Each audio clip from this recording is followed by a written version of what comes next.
Hello everyone, कैसे हैं आप लोग। तो हम लोग आज आपके सिविक्स का चैप्टर 3 शुरू करने जा रहे हैं, that is why do we need a parliament. Okay, so अब ये पार्लियामेंट जो है वो है आपकी संसद। यानी अभी इससे पहले आप लोगों ने देखा कॉन्स्टिट्यूशन किसे कहते हैं और हमने कॉन्स्टिट्यूशन क्यों ड्रॉ किया और उसके बहुत सारे फीचर्स ऐसे हैं जो उसकी विशेषताएं हैं, ठीक है, वो किस प्रकार से आपसे संबंधित हैं। और उसके अगले चैप्टर में फिर हमने सेक्युलरिज्म का मतलब समझा, यानी धर्मनिरपेक्षवाद, और वो क्यों ज़रूरी है, वो किस प्रकार से हमारी लाइफ में एक अहम भूमिका निभाता है, ये आपने चैप्टर सेकेंड में देखा। ठीक है, तो अब ये जो चैप्टर है वो है आपका पार्लियामेंट। पार्लियामेंट यानी आपकी संसद। ठीक है, जैसे कि आप पिछले चैप्टर्स में पढ़ चुके हैं, आपकी जो एक गवर्नमेंटल ऑर्गन्स जो होते हैं ना, यानी जो सरकार चलती है, तो उसके जो 3 अंग हैं, एग्जीक्यूटिव, लेजिस्लेचर एंड ये जुडिशरी। ठीक है, तो ये आपका जो है ये आपका पार्लियामेंट है। पार्लियामेंट यानी ये किससे रिलेटेड है, ये आपका लेजिस्लेचर से रिलेटेड, यानी the law making body. Okay, तो ये चैप्टर आपका जो आपकी कानून बनाने की व्यवस्था है उससे संबंधित है। तो आज हम लोग पढ़ेंगे इस चैप्टर को। So let us start the chapter now. So your first topic is why should people decide. ठीक है, यानी लोगों को जो है फैसले क्यों लेने चाहिए। अभी आपने इससे पहले एडल्ट यूनिवर्सल एडल्ट फ्रेंचाइज पढ़ा, डेमोक्रेसी पढ़ा। ठीक है, इन सब से आपको पता लगा कि लोकमत यानी लोगों की भागीदारी, यानी एक देश जो लोकतांत्रिक है वो लोकतांत्रिक क्यों है, क्योंकि वहाँ पे किसका मत है, लोगों का मत है। शासन किसका है, लोगों का है। किसके द्वारा है, लोगों के द्वारा है। किसके लिए है, लोगों के लिए है। ओके, सो यहाँ पे इम्पोर्टेंट कौन है, सिटीजन्स। तो अब यही जो सिटीजन्स हैं यानी यही जो लोग हैं उनको क्यों डिसाइड करना चाहिए। ओके, सुनाओ। India as we know became independent on 15 अगस्त 1947। आप सबको पता है, वेरी वेल नोन। ठीक है, आप सब, हम लोग जो भारत के सिटीज़न हैं, ठीक है, हमारा भारतवर्ष जो कि बहुत लंबे समय तक ब्रिटिश का गुलाम रहा, तो इसको आज़ादी मिली थी 15 अगस्त 1947 को। So preceding this was a long and difficult struggle in which many sections of a society participated. ठीक है, तो अब ये जो एक संघर्ष था आज़ादी के लिए, इसमें हर वर्ग, हर समाज के लोगों ने भाग लिया था। So people from various backgrounds joined the struggle and they were inspired by the ideas of freedom, equality and participation in decision making. ठीक है, तो हर वर्ग, हर बैकग्राउंड का मतलब अमीर, गरीब और सो कॉल्ड जो अपने आप को ऊंची जाति समझते थे और जिनको कि निचली जाति में डाला गया था वे। ठीक है, हर प्रकार के लोगों ने जो है इसको ज्वाइन किया। और उनको कौन सी चीज़ थी जो इस चीज़ के लिए मोटिवेट करती थी, वो थी उनकी सबसे पहले तो आज़ादी। ठीक है, फिर बराबरी का अधिकार, फिर जो फैसला लिया जा रहा है उसमें उनकी भागीदारी। ठीक है, तो ये तीन चीज़ें लोगों के दिमाग में थी जिसके साथ लोगों ने जो है अपने फ्रीडम स्ट्रगल को जो है आगे बढ़ाया। So under colonial rule, the people have lived in fear of the British government, did not agree with many of the decisions that they took. आप अगर किसी व्यक्ति से कुछ मांगते हैं तो वो क्या मांगेगा, वो जो उसके पास नहीं है या वो जो उसके पास उसकी उसकी कमी बहुत ज़्यादा रही है। ठीक है, किसी व्यक्ति को जिसको खाना नहीं मिला है वो खाना मांगेगा, किसी के पास कपड़ा नहीं हो कपड़ा मांगेगा। और जो इतने सालों तक ब्रिटिश के गुलाम रहे, इतने अत्याचार सहे, शोषण हुआ, तो वो आपसे क्या मांगेंगे, आज़ादी। ठीक है, तो ये इतना शोषण सहने के बाद, इतना कुछ देखने के बाद अब लोगों का एक ही सपना था कि हम अपनी सरकार खुद बनाए जहाँ पे हम खुद के फैसले लें। यानी ब्रिटिश का क्या काम था, जैसे कि हिस्ट्री मैंने आपको बताया था, हिस्ट्री में हमने पढ़ा ब्रिटिश कोई भी नियम कानून कभी भी लागू कर देती थी। ठीक है, उसे एक पॉलिसी का नाम दे दिया, भाई हम आपका राज्य हड़प लेंगे, आपका उत्तराधिकार नहीं हुआ तो भाई आप अपना सैनिक नहीं रख सकते, सेना हम देंगे, आप उसको पालिएगा पोसिएगा। ठीक है, और कभी भी किसी भी तरीके से कोई नियम कानून लागू करके लोगों को जेल में डाल देना, हत्याएं कर देना। ठीक है, तो ये सारी चीज़ें लोगों के ऊपर थोपी जाती थी, कानून जिसको कहते थे। तो इसके लिए लोगों से पूछा नहीं जाता था कि ये आप लोगों के लिए एग्रीबल है कि नहीं, आपका हित है कि नहीं, ये कोई पूछने नहीं आता था। ठीक है, तो लोग इन सबसे बहुत तरीके से परेशान थे, तो वो चाहते थे कि नहीं, अब ऐसा नहीं, अब वो होगा जो हमको पसंद हो, जो हमारे हित में हो। Okay, so under colonial rule में ब्रिटिश के अंडर में रहते हुए लोगों को एक डर था ना, एक डर का माहौल था। और जो बहुत सारे फैसले उनके द्वारा लिए जाते थे लोग उससे सहमत नहीं होते थे, but they faced grave danger if they try to criticize this decisions. लेकिन यहाँ पे डर था, अगर हम विरोध करेंगे तो फिर क्या होगा, हमको पनिश किया जाएगा। So the freedom movement changed this situation. तो स्वतंत्रता का जो संग्राम शुरू हुआ उसके साथ ही सिचुएशन आपकी क्या हुई, बदल गई। So the nationalist began to openly criticize the British government and make demands. अब इसमें जब स्वतंत्रता के लिए आंदोलन शुरू हुआ तो जो हमारे नेता थे, जो राष्ट्रवादी नेता थे, ठीक है, उन्होंने जो है खुलकर, एकदम खुलकर जो है जो ब्रिटिश गवर्नमेंट थी उसकी आलोचना शुरू की, उनके लॉ की या उनके कार्य करने के तरीके की, उनके फैसलों की, कि भाई ये गलत है, ठीक है। उन्होंने खुल के बोला, वो डर उन्होंने त्याग दिया। एंड मेक द डिमांड्स, और उन्होंने अपनी चीज़ें सामने रखी कि भाई हमको ये चाहिए और ये नहीं चाहिए। So as far back as 1885 the Indian National Congress demanded that there be elected members in the legislature with the right to discuss the budget and ask questions, ठीक है। अब उस वक्त जो हमारी सबसे बड़ी एक पार्टी मानी जाती थी, राजनीतिक पार्टी, इंडियन नेशनल कांग्रेस थी, जो 1885 में गठित हुई थी। तो उसने जो है ये डिमांड रखी कि अब जो लेजिस्लेचर रहेगा, यानी जो आपकी कानून बनाने की जो बॉडी है, जहाँ पे कानून बनेंगे वहाँ पे लोग चुन के आएंगे, ठीक है, उसको चुना जाएगा और उनके पास ये पूरा अधिकार होगा कि वो बजट को डिस्कस करेंगे, यानी आर्थिक पैसों से लेके जो भी मुद्दे होंगे जो लोगों के लिए लगाए जाने, उस पर उनको पूरा अधिकार होगा कि वो कोई भी सवाल जवाब कर सकें, उसमें अपना मत पेश कर सकें और वो साथ में कोई भी क्वेश्चन पूछने के लिए फ्री रहेंगे। The Government of India Act 1909 allowed for some elected representation. अब इन्होंने क्या एक एक्ट पारित किया, ठीक है, और वो एक्ट कहलाया गवर्नमेंट ऑफ इंडिया एक्ट 1909। तो इसने कुछ चीज़ें मानी, उन्होंने कहा कि ठीक है, कुछ लोग जो है वहाँ पे चुन के आ सकते हैं। Okay, so while these early legislature under the British government were in response to the growing demands of the nationalists, they did not allow for all adults to vote nor could people participate in decision making, ठीक है। अभी आपकी जो ये legislature थी, ठीक है, जो कि ब्रिटिश गवर्नमेंट के अंडर में थी, ओके, तो इसके साथ कुछ परेशानियाँ थीं, ठीक। देखिए यहाँ पे आपको क्या कह रहे हैं, वाइल दीज अर्ली लेजिस्लेचर, यानी पहले की जो लेजिस्लेचर जो कि ब्रिटिश गवर्नमेंट के अंडर में थी, they were in response to the growing demands of the nationalist, यानी जो नेशनलिस्ट की एक डिमांड बढ़ रही थी ना, वो उसके प्रति रिस्पॉन्सिव थे। And they did not allow for all adults to vote, उन्होंने जो है हर एडल्ट को जो है वोट देने के लिए परमिशन नहीं दी। Nor could people participate in decision making, अब इसमें लोगों को जो है डिसीजन मेकिंग का अधिकार नहीं था। ओके, तो ये जो आपकी लेजिस्लेचर थी वो किसके अंडर में थी, ब्रिटिश गवर्नमेंट में थी, ठीक है। अब देखिए, सो जैसे कि आप चैप्टर 1 में पढ़ चुके हैं, the experience of colonial rule as well as the participation of different people in the struggle for freedom left little doubt in the mind of the nationalist that all persons in independent India would be able to participate in making decision। अब यहाँ पे जो हर प्रकार के जो लोग थे जिन्होंने कि स्वतंत्रता की लड़ाई लेने में जो इन्होंने अपना एक भागीदारी दिखाया था, ठीक है, अब इन सब लोगों को लेकर जो नेशनलिस्ट थे उनके दिमाग में थोड़ा सा एक डाउट आया था, ठीक है, कि भाई जब इंडिया आज़ाद हो जाएगा तो वो सब जो हैं सारे के सारे डिसीजन मेकिंग में अधिकार रखेंगे अपना, वो सब भी इसमें अपनी भागीदारी दिखा पाएंगे। So with the coming of independence, जब आज़ादी आई, we we are going to be citizens of a free country, ठीक है, तो जब हमारी आज़ादी आ रही है तो हम जो हैं एक आज़ाद देश के नागरिक कहलाएंगे। So this did not mean that the government could do what it felt like, ठीक है। अब आज़ाद होने का मतलब ये नहीं है कि जो सरकार बन जाएगी वो जो उसकी इच्छा होगी वो करे। It meant that the government had to be sensitive to people's needs and demands.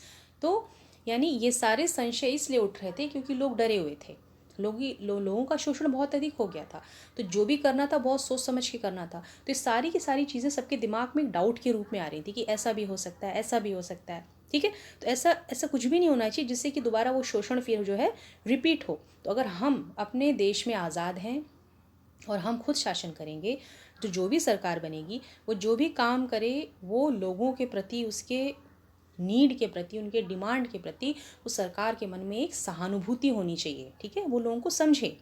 So the dreams and aspirations of the freedom struggle were made concrete in the Constitution of Independent India that laid down the principle of universal adult franchise, that is, that all adult citizens of the country have the right to vote, ठीक है। तो जैसे आपने देखा कि जो आपकी legislature थी, जो कानून मेकिंग एक आपकी जो बॉडी बनी, ठीक है, वो जो कॉलोनियल रूल के अंडर में जब थी, तो उसमें कुछ इलेक्टेड रिप्रेजेंटेटिव तो आ गए, लेकिन उनको सारे के सारे अधिकार नहीं मिले, ठीक है, क्योंकि वो डर के साए में थे। लेकिन अब जब हमारा देश आज़ाद हुआ, ठीक है, तो ये सारी चीज़ें दिमाग में थी, यानी कि लोग ने जो अपने स्वतंत्रता के लिए लड़ाई लड़ी है, तो उनकी जितनी भी इच्छाएं हैं, ठीक है, उनके एस्पिरेशन जो हैं, जो भी वो सोचे हैं, जो भी उनके ख्वाब हैं, ड्रीम्स हैं, वो पूरे होने चाहिए। तो लोगों की डिमांड्स को, उनकी नीड्स को ध्यान में रख के जो है हमारा जो एक कॉन्स्टिट्यूशन ड्रॉ किया गया हमारे आज़ाद भारत का, वो एडल्ट यूनिवर्सल, ठीक है, ये जो आप यूनिवर्सल एडल्ट फ्रेंचाइज देख रहे हैं, कॉन्सेप्ट इसके बेस पे था, ठीक है, जहाँ पे कि जितने भी आपके वयस्क लोग हैं जो कि सारे देश के नागरिक हैं, उन सब के पास जो है वोट देने का अधिकार होना चाहिए, ठीक है। अब आप इसको इससे कंपेयर कर सकते हैं। ओके, अब आप यहाँ पे कंपेयर करेंगे तो यहाँ पे देखिए किस तरह की चीज़ें हैं। They did not allow for all adults to vote nor could people participate in decision making, ठीक है। तो वही चीज़ अब यहाँ पे क्या हुआ, सुधार के रूप में लागू की गई, यानी आज़ाद भारत, जहाँ पे कि हम आज़ाद रहेंगे, तो वहाँ पे जब कॉन्स्टिट्यूशन आपका ड्रॉ किया गया, तो इन सब चीज़ों को ध्यान में रख के वो सारी की सारी चीज़ें हमने अपने संविधान में डाली, ठीक है। इतना आई होप आपको समझ में आया। अब देखिए पीपल एंड देयर रिप्रेजेंटेटिव्स। अब यहाँ पे जो लोग हैं और उनके द्वारा जो लोग चुन के आते हैं सरकार में, उनके बारे में हम पढ़ते हैं। So the take off point for a democracy is the idea of consent. Consent का मतलब क्या होता है, जहाँ पे आप किसी से पूछें, है ना, यानी तानाशाह की तरह हम हुक्म जारी ना करें कि भाई आपको ये करना है, ठीक है, ये चीज़ आपके ऊपर आज से लागू होती है, नहीं, हम पूछेंगे कि भाई ये काम हम करें या ना करें, आपके हित में है या नहीं है, ठीक है। तो लोकतंत्र का सबसे मेन चीज़ क्या है, वो है आइडिया ऑफ कंसेंट, मतलब लोगों की भागीदारी, यानी उनके डिज़ायर, उनकी इच्छाएं, उनकी सहमति होना, और लोगों की उसके अंदर पार्टिसिपेशन होना, यानी लोग पूरी तरीके से उसमें पार्टिसिपेट करने चाहिए। So it is the decision of people that creates a democratic government and decides about its functioning. यानी पूरी तरीके से सारी पावर किसके पास होनी है, जनता के पास। तो यहाँ पे लोगों का जो फैसला है वही आपकी लोकतांत्रिक सरकार को जो है बनाए, और वो किस प्रकार से फंक्शन करेगी उसके बारे में वो फैसला ले। So the basic idea in this kind of democracy is that the individual or the citizen is the most important person, and that in principle the government as well as other public institutions need to have the trust of these citizens, ठीक है। अब देखिए यहाँ पे जो सबसे main चीज़ है वो ये है कि आपके लोकतंत्र में जो भी आपका कोई एक व्यक्ति है जो कि नागरिक है, वो आपका सबसे इम्पॉर्टेंट पर्सन कहलाएगा। यानी democracy means who is important democracy, the people, okay.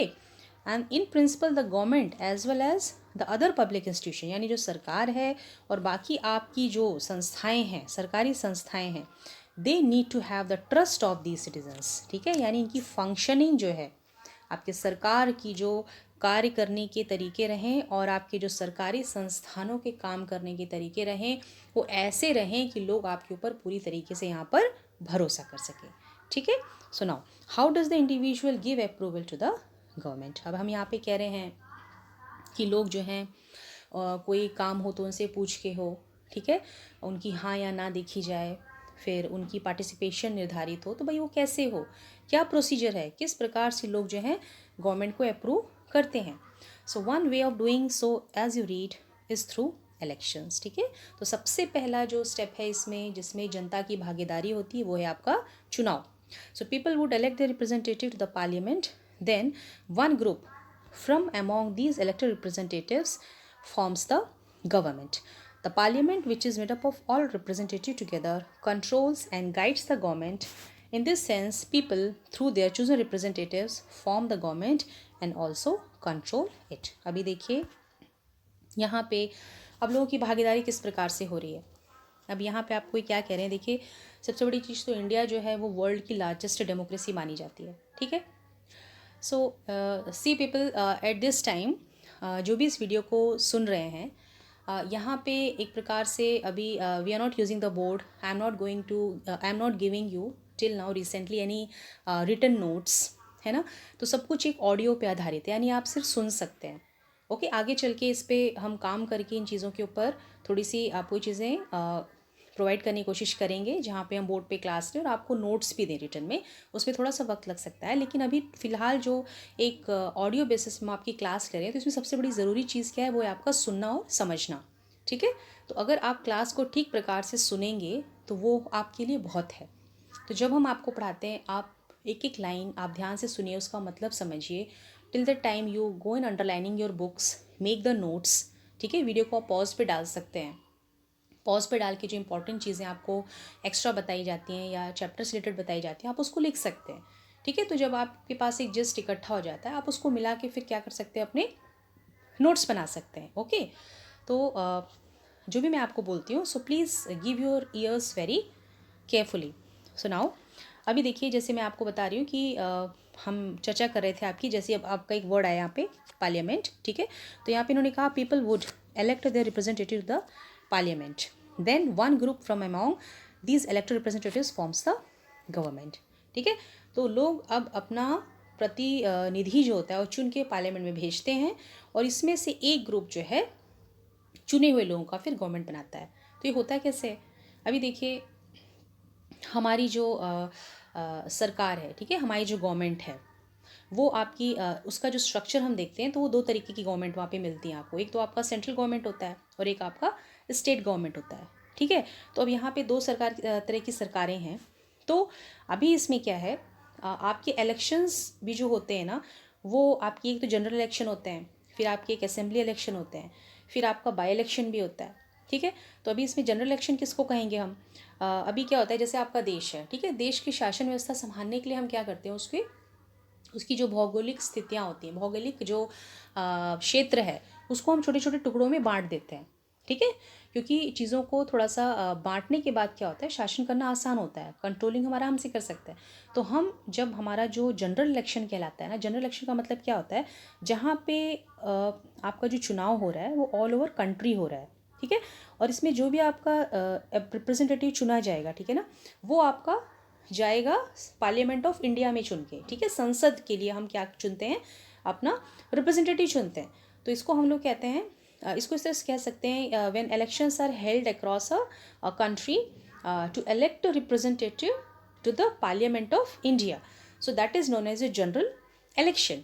ठीक है, तो यहाँ पे हमने पूरे देश को जो है अलग अलग कॉन्स्टिट्यूएंसीज़ में बांट दिया। तो अगर हम कॉन्स्टिट्यूएंसी की बात करें, तो पूरे के पूरे देश में जो है, पूरी टोटल मिला के आपकी तकरीबन 543 कॉन्स्टिट्यूएंसीज़ होती हैं। ठीक है, क्योंकि जब हम आपकी पार्लियामेंट की बात करते हैं, यानी संसद, ये जो हम पार्लियामेंट समझ रहे हैं, ठीक है, तो पार्लियामेंट जो होता है उसके जो है तीन भाग हैं। एक है आपका लोकसभा, एक है आपका राज्यसभा, और एक है आपके प्रेसिडेंट। ठीक है, तो अभी जो ये लोकसभा होती है ना, इसे कहा जाता है हाउस ऑफ पीपल। ठीक है, तो इसमें जो टोटल सीट्स होती हैं, दे आर अबाउट 545। ठीक है, 545 तो इसकी सीट्स होती हैं, लेकिन इसमें से 543 representative they are selected from all over your country.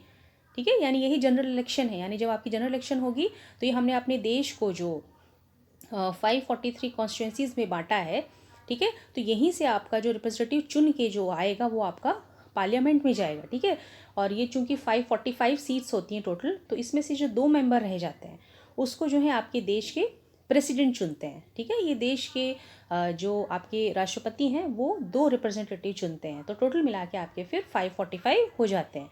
ठीक है, तो अभी ये आपका सेंट्रल गवर्नमेंट का वर्किंग है, यानी अभी हम लोकसभा की बात कर रहे हैं, तो इसमें जो आपके लोग चुन के गए, ठीक है, इसी में से फिर आपके पीएम निकल के आते हैं। ठीक है, तो इनको जो पीएम होते हैं आपके, ये आपके कहलाते हैं हेड ऑफ़ द गवर्नमेंट।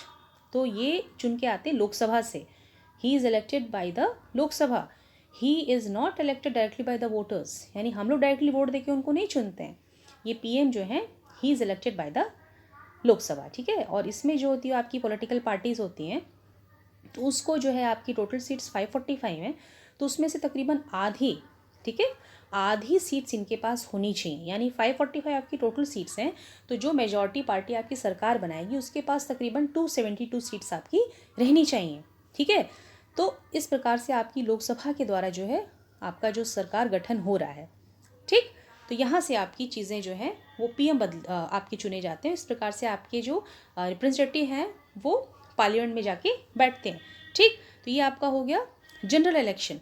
अभी जब हम मतलब ये आपका ऑल ओवर कंट्री हो गया, लेकिन जब हम असेंबली इलेक्शन कहेंगे, so assembly election means when elections are held to elect representative to the state, okay, to the state law making body. Okay, general election में हमने क्या देखा था, यहाँ पे जो इलेक्शन किए जाते हैं it is to elect a representative to the parliament of India. लेकिन जब हम असेंबली इलेक्शन की बात करते हैं, so here the elections are held to elect representative to the parliament of state. ठीक है, तो ये कहलाता है आपका असेंबली इलेक्शन। जब असेंबली इलेक्शन होता है तो इसमें हम स्टेट को फर्दर डिवाइड करते हैं। ठीक है, हम हर स्टेट को फिर और छोटे छोटे टुकड़ों में बांटते हैं। ओके, तो इसमें जैसे अब हम जैसे आपके 29 स्टेट्स हैं, ठीक है, यूपी है, मध्य प्रदेश है, महाराष्ट्र है, कर्नाटका है, तमाम आपके जो भी स्टेट्स हैं, तो इनको हमने अलग अलग कॉन्स्टिट्यूंसीज़ में बांट रखा है। जैसे अगर हम गुजरात की बात करें, इसके पास 26 हैं, असम में 14 हैं, फिर आपके यूपी में 80 है। तो उसी प्रकार से सब स्टेट्स की अलग अलग कॉन्स्टिट्यूंसीज़ हैं, अलग अलग छोटे छोटे टुकड़े होते हैं। ठीक है, तो इसमें क्या होता है, ये भी जो सीट्स इनको मिली रहती हैं ये भी डिपेंड करती हैं लोगों की जनसंख्या के ऊपर। ठीक है, तो यहाँ पे अलग अलग कैटेगरीज होती हैं भाई, जनरल है, एससी है, एसटी है, तो ये भी कुछ वर्ग हैं जिसमें आपकी डिवाइड रहती हैं सीट्स। तो जनरल जो सामान्य वर्ग है, इसके अलावा जो एससी एसटी के लिए अलग से आरक्षित सीटें रहती हैं। आरक्षित सीट क्यों रहती है, क्योंकि एससी एसटी एक ऐसे वर्ग माने जाते हैं जो कि बहुत लंबे समय से वंचित वर्ग माने जाते हैं, जो बहुत ही पिछड़े हैं, जिनको प्रॉपर तरीके से एजुकेशन नहीं मिली, जॉब नहीं मिली, ठीक है, जो मेन स्ट्रीम की तरह डेवलप नहीं कर सके। तो इनको बराबरी का अधिकार देने के लिए इनको आरक्षण दिया जाता है। तो इनको भी कुछ सीटें दी जाती हैं इनके पॉपुलेशन के हिसाब से कि भाई इनकी जनसंख्या कितनी है। ठीक है, तो जनरल को, एससी को, एसटी को मिला के जितनी सीटें टोटल मिला के आपकी कॉन्स्टिट्यूंसीज बनती हैं। ठीक है, तो उस प्रकार से आपकी हर स्टेट की अलग अलग कॉन्स्टिट्यूंसी होती है। ओके, तो ये कहलाता है आपका असेंबली इलेक्शन। ओके, और एक आपका होता है by elections. So sometimes this by-elections take place when your representative which has been already chosen, जिसको आप पहले ही चुन चुके हैं, तो वो किसी कारणवश ठीक से काम नहीं कर पाता, कोई भी कारण हो सकता है। ठीक है, तो उसमें क्या होता है, फिर वो बीच के इलेक्शन कराने पड़ते हैं, उसको हम लोग कहते हैं बाई इलेक्शन, जहाँ पे नए रिप्रेजेंटेटिव को हम लोग चुनते हैं। ठीक है, तो ये आपकी जो इलेक्शन की प्रक्रिया है। ओके, तो इस तरीके से फिर हमारी पार्लियामेंट जो है वहाँ पे हम फिर दोबारा अपने चैप्टर पे आते हैं। ठीक है, इसी में से आपके जो लोग चुन के आते हैं यही आपकी फिर क्या बनाती है, सरकार। ओके, सो पार्लियामेंट अब जो कि आपकी रिप्रेजेंटेटिव से मिलके बनती है, यही आपकी सरकार को कंट्रोल भी करती है और गाइड भी करती है। ठीक है, तो आपको समझ में आया ना कि लोगों की किस प्रकार से भागीदारी सुनिश्चित होती है। यानी आपके पूरे देश में से हमने एक एक कोने में से व्यक्तियों को चुना। ठीक है, पूरी कंट्री में से चुना, वही लोग चुन के, जिनको आप ही ने चुना, आप ही ने वोट दिया, फिर वही जो चुन के वहाँ से आपके जाके पार्लियामेंट में बैठे। पार्लियामेंट में कौन बैठा, आपके रिप्रेजेंटेटिव। पार्लियामेंट क्या है, संसद, it is a law making body. तो वो कानून तो बना रहे हैं, लेकिन उसको किसने भेजा है, आपने भेजा है। ओके, तो अब यही लोग मिलके फिर आपके देश को चलाएंगे और इसको कंट्रोल करेंगे।